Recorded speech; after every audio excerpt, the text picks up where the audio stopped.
का विषय है ये। आरोप लगाने मात्र से कुछ नहीं होता।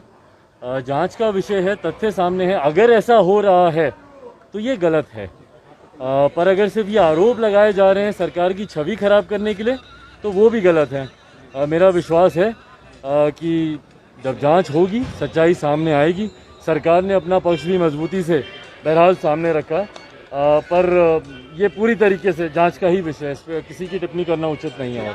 जिस तरह से राज्यसभा में एक रिपोर्ट पेश किया गया और उसमें यह बताया गया कि पूरे भारत में किसी भी लोगों की मौत जो है वो ऑक्सीजन की कमी से नहीं हुई, इसको आप किस रूप में देखते हैं? हाँ, ये चीज़ थोड़ी सी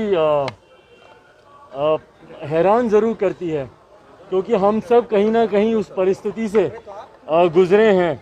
मैंने खुद उस दौरान देखा है। बीच में एक ऐसा समय आया था, ख़ास तौर पर कुछ ऐसे राज्य, दिल्ली जैसे राज्य, जहाँ पर दिन रात हम लोग को फ़ोन आता था।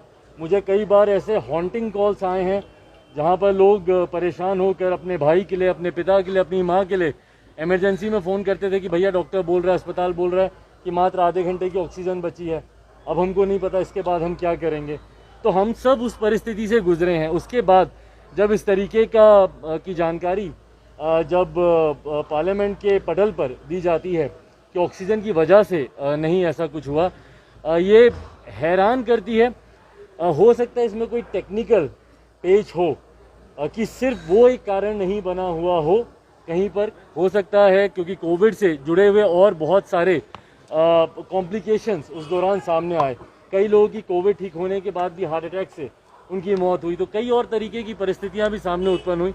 बट बहरहाल मैं उम्मीद करता हूं, विश्वास करता हूं कि जब सदन के पटल पर अगर कोई जवाब रखा जाता है तो वो उसकी गंभीरता और उसकी सच्चाई को परख कर ही रखा जाता होगा। कहीं ना कहीं उस परिस्थिति का अनुभव किया है, उसके बाद इस तरीके से कहना कहीं ना कहीं मुझे लगता है कि ये उन लोगों को विचलित जरूर करता होगा जिन्होंने अपने प्रियजनों को ऐसी परिस्थिति में खोया है।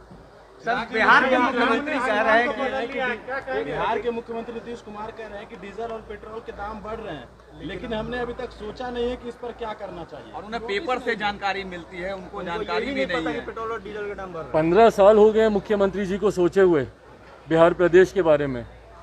आखिरी बार उन्होंने कब प्रदेश के बारे में सोचा था, ये मेरी जानकारी में तो कम से कम नहीं है।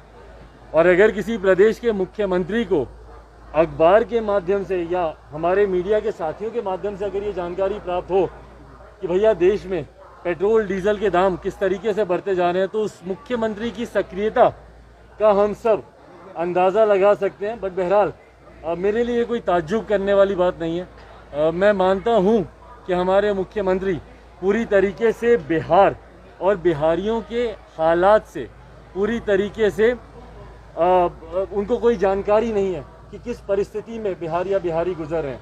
हमारे मुख्यमंत्री ने आखिरी बार कब सड़क मार्ग से बिहार का दौरा किया हो, मेरी जानकारी में नहीं है, मेरी याददाश्त में नहीं है।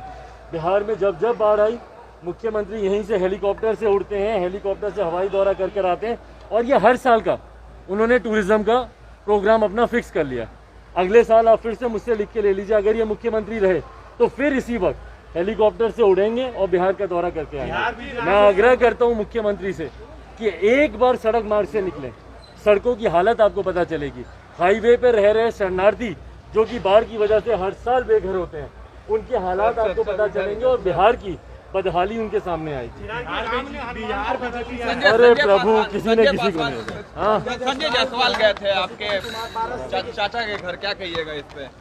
बीजेपी के प्रदेश अध्यक्ष है बिहार के। इसमें कहने की क्या जरूरत है भैया, बहुत सी बातें हैं जो कि ओपन सीक्रेट है, उसमें कोई ज्यादा टिप्पणी करने की जरूरत नहीं है मुझे।